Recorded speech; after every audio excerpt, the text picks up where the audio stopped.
నమస్కారం ప్రజలారా, నా ఛానల్ను దయవుంచి సబ్స్క్రైబ్ చేయండి. సబ్స్క్రైబ్ చేయని వాళ్ళు ప్లీజ్.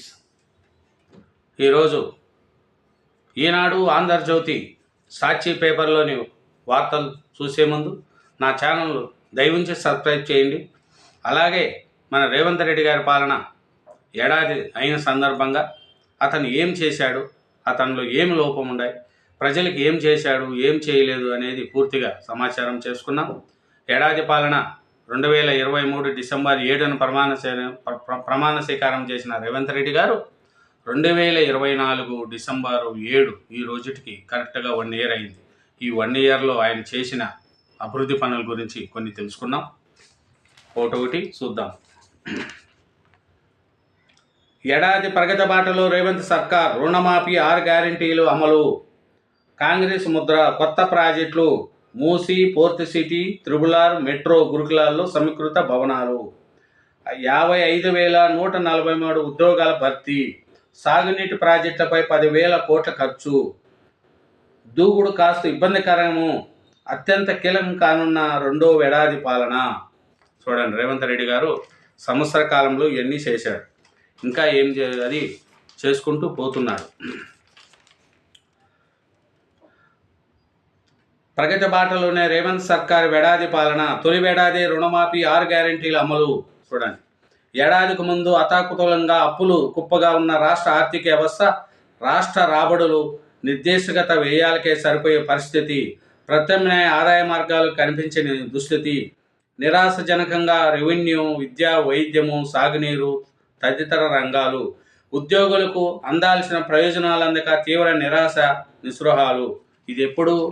రేవంత్ రెడ్డి గారు సీఎం కాకముందు 10 ఏళ్ల బీఆర్ఎస్ పాలనలో ఉన్న వ్యవస్థ. దళితులు దరిచారని దళిత బంధు, అతిగతి లేని గిరిజన బంధు, బీసీ బంధు, ఇలా బీఆర్ఎస్ సాయంలో పలు వర్గాల ఆందోళన, అవినీతి, అశ్రిత, పక్షపాతం, కుటుంబ పెత్తనం పెరిగిపోయిందన్న ఆరోపణలు,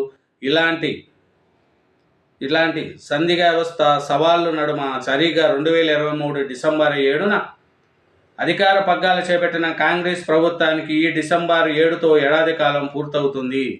ఈ ఏడాది కాలంలో రేవంత్ రెడ్డి సర్కార్ అనేక అటపోట్లు, ఆటంకాలు, సవాళ్ళను ఎదుర్కొనింది. అయినా వాటి మధ్య అభివృద్ధి దిశగా పయనించింది. చూడండి,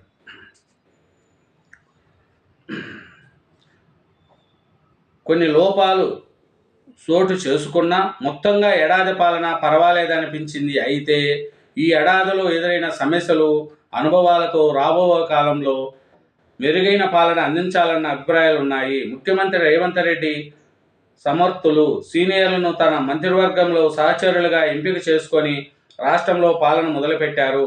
నిరుద్యోగ యువతకు ఉద్యోగాలు కల్పిస్తూ పార్టీ ఇచ్చిన హామీలను కొన్నిటి అమలు చేస్తూ అభివృద్ధి కార్యక్రమాల్లో సాగిస్తూ సంక్షేమ పాలన అందిస్తూ కాంగ్రెస్ ప్రభుత్వం ఏడాది కాలాన్ని పూర్తి చేసుకున్నది. చూడండి, ఈ ఏడాది కాలంలో రేవంత్ రెడ్డి గారు ఎన్నో ఇబ్బందులున్నా తన సీనియర్ల మంత్రులు అందరూ వాళ్ళతో చేసుకుంటూ పోతున్నారండి.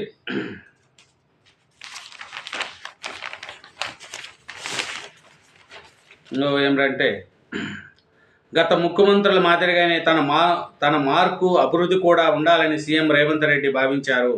గతంలో చంద్రబాబు నాయుడు హైటెక్ సిటీని, వైఎస్ రాజశేఖర రెడ్డి రింగ్ రోడ్ను నిర్మించినట్లుగానే అభివృద్ధిలో సొంత ముద్ర ఉండాలన్న రేవంత్ యోచించారు.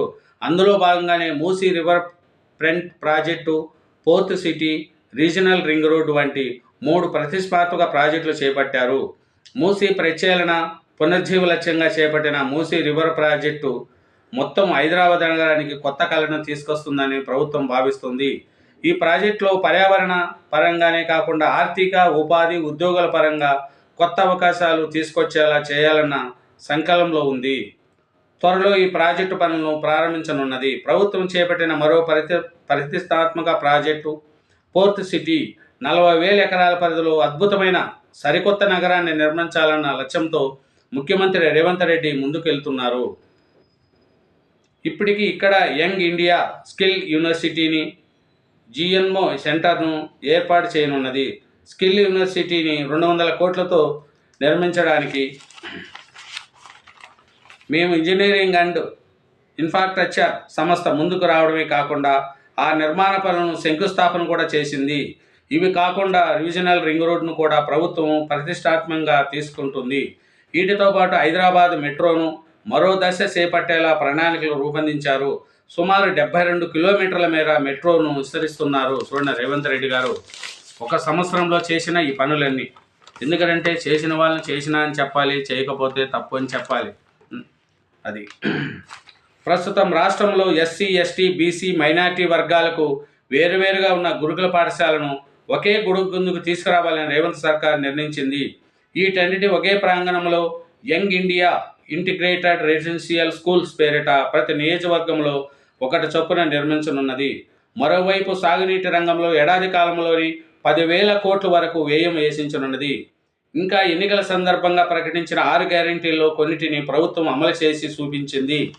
చూడండి, రేవంత్ రెడ్డి గారు ఒకటోటి చేసుకుంటా పోయేది.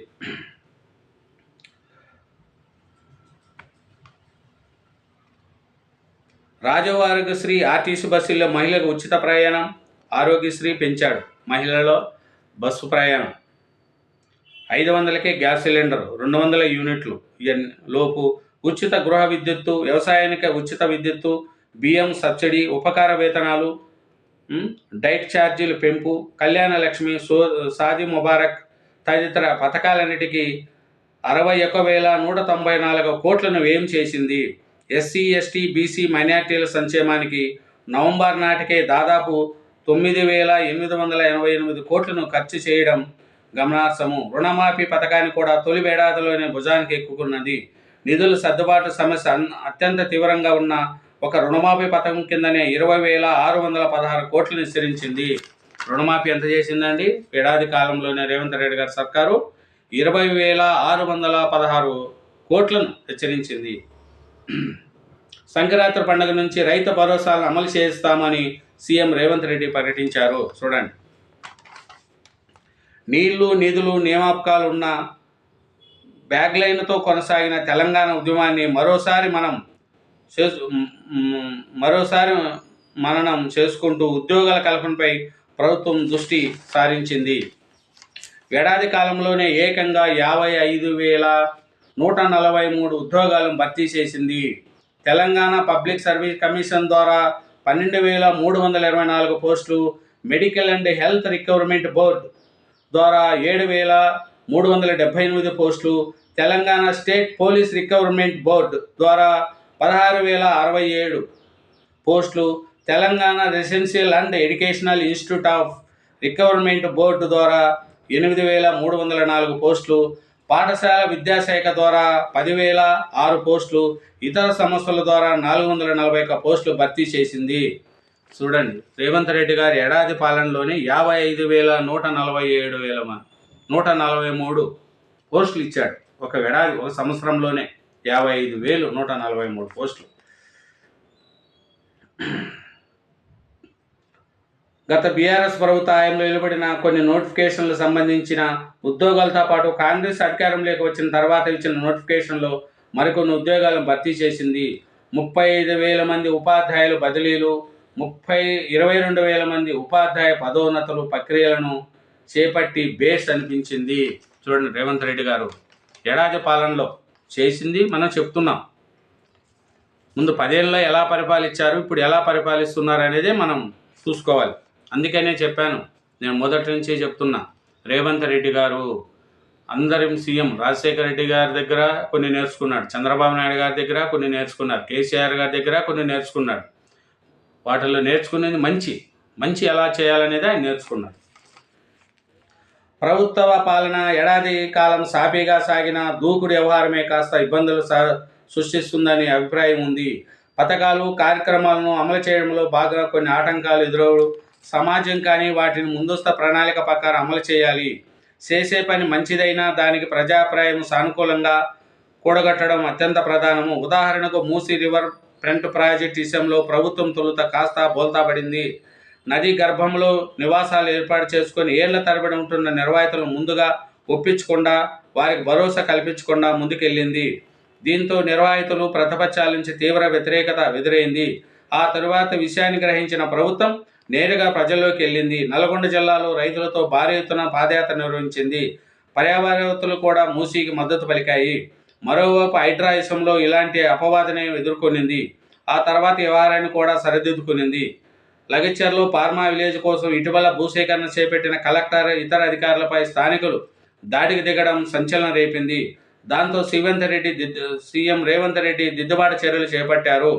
ఇక్కడ ఫార్మా విలేజ్ కాదని ఇండస్ట్రియల్ పార్కును ఏర్పాటు చేస్తామని ప్రకటించారు. ఆ మేరకు స్థానికుల్లో కాస్త చల్లబడారు. ఇలాంటి దిద్దుబాటు చర్యలు చేపట్టే బదులు ముందస్తు ప్రణాళిక ప్రకారం ఏ వర్గానికి ఇబ్బందులు కలగకుండా అభివృద్ధి పథకాలు చేపట్టాలనేది ప్రజా అభిప్రాయము. చూడండి, రేవంత్ రెడ్డి గారు